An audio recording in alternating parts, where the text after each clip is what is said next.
नमस्कार श्रोते हो, इरा ब्लॉगिंग मराठी या युट्यूब चॅनलवर सर्वांचे स्वागत. आजच्या व्हिडिओमध्ये आपण ऐकणार आहात क्षणमोहाचा काळ प्रीतीचा या कथेचा भाग दुसरा. पुण्यातील बाणेर रस्त्यावर उभ्या असलेल्या त्या चकाकत्या ओरिएंट टॉवर्सच्या भव्य प्रवेशद्वारासमोर साक्षी उभी होती. नर्मदा सदनच्या जुन्या वास्तूतून ती थेट भविष्यातील एका जगात आली होती. 19व्या मजल्यावर जाणाऱ्या लिफ्टमध्ये असताना तिला स्वतःच्या हृदयाचे ठोके स्पष्टपणे ऐकू येत होते. लिफ्टचे दरवाजे उघडले आणि समोरचं दृश्य पाहून ती क्षणभर थबकलीच. चोहोबाजूंनी काचेच्या भिंती, लॅपटॉपवर वेगाने फिरणारी बोटं, कानाला हेडफोन्स लावून गंभीर चेहऱ्याने बोलणारे लोक आणि हातात कॉफीचे मग घेऊन घाईघाईने चालणारे कर्मचारी, हे सर्व तिच्यासाठी अगदी नवीन होतं. नर्मदा सदनच्या त्या गॅलरीत तन्मयसोबत चहा पिण्याच्या त्या निवांत क्षणांपेक्षा हे जग पूर्णपणे वेगळं आणि वेगवान होतं. तिला फायनान्स अनालिस्ट म्हणून एक छोटीशी पण अत्याधुनिक केबिन देण्यात आली होती. केबिनच्या खिडकीतून संपूर्ण पुणे शहर एखाद्या खेळण्यासारखं दिसत होतं. ती अजून स्वतःच्या खुर्चीवर स्थिरावते ना स्थिरावते तोच केबिनच्या दारावर टकटक झाली. हाय, मी नेहा, अमेय सरांची पीए. एका नीट्स कॉर्पोरेट रेड ड्रेसमधील चेहऱ्यावर व्यावसायिक स्मित हास्य असलेल्या मुलीने तिचं स्वागत केलं. तिचं बोलणं आणि वागणं अगदी या इमारतीसारखंच थंड आणि पॉलिश होतं. नेहाने तिला ऑफिसचे काही नियम समजावून सांगायला सुरुवात केली, पण तिचा सूर थोडा कोरडा होता. साक्षी, अमेय सरांना शिस्त प्रचंड आवडते. इथे काम करताना फक्त डेडलाईन्स महत्वाच्या असतात, भावना नाही. इथे कोणाला वैयक्तिक आयुष्यात काय चाललंय यात रस नसतो. तुमची आउटपुट काय आहे एवढंच इथे पाहिलं जातं. लक्षात ठेवा, ओरियन मध्ये परफॉर्मन्स म्हणजे सगळं काही. साक्षीने केवळ मान डोलावली. दुपारपर्यंत ती कामाच्या फाईल्समध्ये पूर्णपणे बुडून गेली होती, पण तिचे लक्ष वारंवार समोरील अमयच्या मुख्य केबिनकडे जात होतं. अमय जहागीरदार जेव्हा त्याच्या केबिनमधून बाहेर पडायचा तेव्हा आजूबाजूच्या वातावरणात एक वेगळाच दरारा निर्माण व्हायचा. त्याचं चालणं, त्याची मोजकी पण स्पष्ट बोलण्याची पद्धत आणि त्याच्या चेहऱ्यावरचे ते गंभीर भाव कोणालाही दडपणाखाली आणण्यासाठी पुरेसे होते. दुपारी साधारण 2च्या सुमारास अमयने तिला आपल्या केबिनमध्ये बोलावणं धाडलं.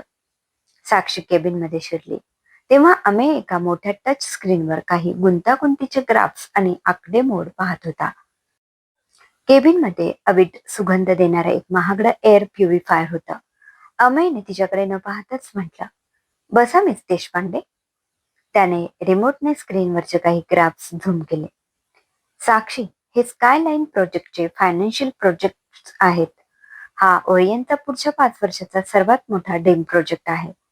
मला उद्या सकाळपर्यंत या डेटाचा पूर्ण ऑडिट रिपोर्ट हवा आहे. प्रत्येक आकडा क्रॉस चेक झालेला असावा. साक्षीने स्क्रीनवरचा तो प्रचंड डेटा पाहिला आणि ती हादरली. उद्या सकाळपर्यंत? पण सर, हा डेटा खूप मोठा आहे आणि मला सिस्टीम समजून घ्यायलाही वेळ लागेल. ती थोड्या संकोचाने आणि चुकून बोलून गेली. अमयने हळूहळू स्क्रीन वरगून नजर हटवली. आपले तीक्ष्ण डोळे साक्षीच्या चेहऱ्यावर स्थिर केले. त्याच्या नजरेत एक प्रकारचा थंडपणा आणि आव्हान होतं. मिस देशपांडे, ओरियन ग्रुपमध्ये अशक्य हा शब्द आमच्या डिक्शनरीत नाही. जर तुम्ही हे करू शकत नसाल तर मला असं म्हणावं लागेल की माझी तुमची निवड चुकीची होती. मला रिझल्ट देणारी माणसं हवी आहेत, तक्रारी करणारी नाही. तो अपमान नव्हता, पण साक्षीच्या स्वाभिमानाला दिलेली ती एक मोठी चपराक होती. पण आश्चर्य म्हणजे तिला अमयचा राग आला नाही.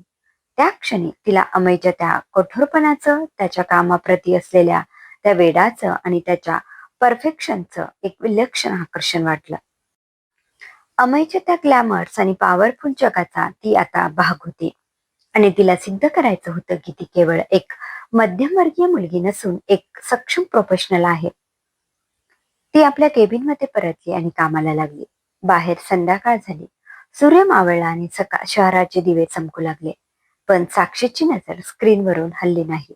रात्री 9 वाजत आले होते. संपूर्ण मजल्यावर आता मोजकेच लोक उरले होते. अमय अजूनही त्याच्या केबिनमध्ये काम करत होता. त्याच्या केबिनचा प्रकाश पाहून साक्षीला अधिकच जोम येत होता.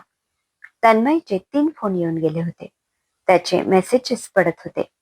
साक्षी, कुठे आहेस? घरी कधी येणार? आई वाट पाहते. पण साक्षीने एकही फोन उचलला नाही. तिला वाटलं तन्मयला हे जग कधीच समजणार नाही. तिथल्या त्या जुन्या गॅलरीतील चहाच्या गप्पांपेक्षा तिला अमेयच्या नजरेतलं ते परफेक्शन मिळवणं जास्त महत्वाचं वाटत होतं. मोहाचा पहिला अंक सुरू झाला होता, जिथे कामाचा थकवा नव्हता, तर अमेयच्या जवळ जाण्याची आणि स्वतःला सिद्ध करण्याची एक धुंदी होती.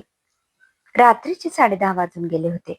पुण्यातील सदाशिव पेठेतील रस्ते सामसूम झाले होते आणि नर्मदा सदनच्या जुन्या वास्तूतही शांतता पसरली होती. फक्त गॅलरीत तन्मय आपल्या गिटारच्या तारांशी चाळा करत बसला होता. त्याचं लक्ष वारंवार वाड्याच्या प्रवेशद्वाराकडे जात होतं. आज साक्षीच्या ऑफिसचा पहिलाच दिवस होता, पण तिला परतायला इतका उशीर होईल असं त्याला वाटलं नव्हतं. वाड्याच्या दारापाशी एक टॅक्सी थांबली आणि त्यातून साक्षी उतरली. तिचा थकलेला चेहरा, पण त्या चेहऱ्यावरचा एक वेगळाच अभिमान तन्मयने दुरूनच टिपला. ती जिने चढून वर आली तेव्हा तन्मय उठून उभा राहिला. खूप उशीर झाला ग साक्षू, काळजी वाटत होती, तन्मयने अतिशय आश्वासक स्वरात विचारलं. साक्षीने हातातील बॅग सोफ्यावर टाकली आणि एक दीर्घ सुस्कारा सोडला. तिने आपले केस नीट सावरले आणि म्हणाली, कामाचा प्रचंड लोड होता तन्या. अमेय सरांना स्कायलाईन प्रोजेक्टचा पूर्ण रिपोर्ट उद्या सकाळी 9 वाजेपर्यंत टेबलवर हवाय. तो रिपोर्ट केल्याशिवाय मला तिथून निघणं शक्यच नव्हतं. तन्मयने तिचं बोलणं नीट ऐकलं. त्याच्या कानाला एक गोष्ट खटकली. अमेय सर, कालपर्यंत ते फक्त जहागीरदार होते. आज एकदम एका दिवसात सर झाले. आणि तुझा फोन का बंद होता ग? किमान मेसेज तरी करायचा होतास. साक्षी थोडी चिडली.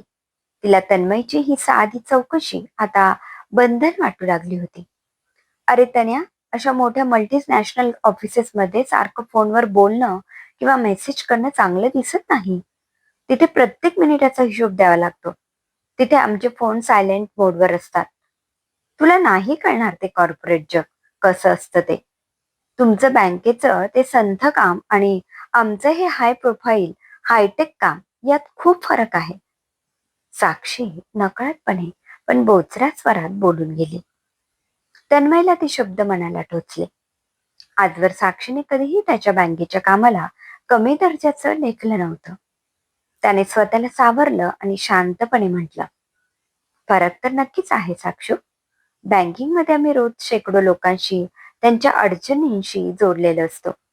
तिथे माणुसकी महत्वाची असते आणि तुझ्या या नव्या कॉर्पोरेट जगात कदाचित फक्त टार्गेट्स आणि आकडे महत्वाचे असावेत. पण ठीक आहे, तुला हे नवीन जग आवडत आहे, तू तिथे खुश आहेस ना, मग झालं तर. साक्षीला क्षणभर आपली चूक उमजली. तिला जाणवलं की आपण तन्मयचा अपमान केला आहे, जो दिवसभर तिची वाट पाहत बसला होता. पण अमेय जागीरदारच्या त्या आलिशान केबिनने आणि तिथल्या प्रीमियम वातावरणाने तिच्या मनाला इतकं भारावून टाकलं होतं की तिने तन्मयची माफी मागणं टाळलं. तिला वाटलं तन्मयला तिच्या या नवीन जगाचा हेवा वाटतोय. पुढचे काही दिवस साक्षीच्या बोलण्यात फक्त अमेयचेच विषय असायचे. आज अमेय सरांनी एक नवी मर्सिडीज घेतली. आज सरांनी किती डॅशिंग डिसिजन घेतला. त्यांचं घड्याळ किती महागडं आहे. अमयचं ते चकाकणारं व्यक्तिमत्व तिच्या मध्यमवर्गीय विचारांवर अधिराज्य गाजवू लागलं होतं. तिला आता नर्मदा सदनच्या गॅलरीत बसून चहा पिण्यापेक्षा अमयच्या केबिन मधील ती एक्सप्रेस कॉफी जास्त स्टेटसची वाटू लागली होती. तन्मयला मात्र काहीतरी गंभीर खटकत होता. तो बँकर होता आणि त्याने अशा अनेक कंपन्या पाहिल्या होत्या ज्या झपाट्याने वर जातात आणि तितक्याच वेगाने कोसळतात. त्याचा सिक्स सेन्स सांगत होता की ओरियन ग्रुपचा हा जगमगाट जितका बाहेरून आकर्षक दिसतोय, तितकाच तो आतून पोकळ किंवा धक्कादायक असू शकतो. अमेय जागीरदारचा तो अति अहंकार साक्षीला कोणत्या संकटात टाकेल का, याची भीती त्याला सतावत होती. पण साक्षी आता तन्मयच्या सल्ल्यांकडे एका जुन्या विचारांच्या मित्राचा कंटाळवाना उपदेश म्हणून पाहू लागली होती. अमेयने दिलेल्या डेडलाईन्स आता तिच्यासाठी तन्मयच्या मैत्रीपेक्षा जास्त महत्वाच्या झाल्या होत्या. नर्मदा सदनच्या 2 भिंतींमध्ये आता हळूहळू एका नव्या अदृश्य दरीची सुरुवात झाली होती का. क्रमशः. लेखिका वेदा. श्रोते हो, कथेचा दुसरा भाग कसा वाटला कमेंटमध्ये अवश्य कळवा. पुन्हा भेटूया कथेच्या पुढील भागात. धन्यवाद.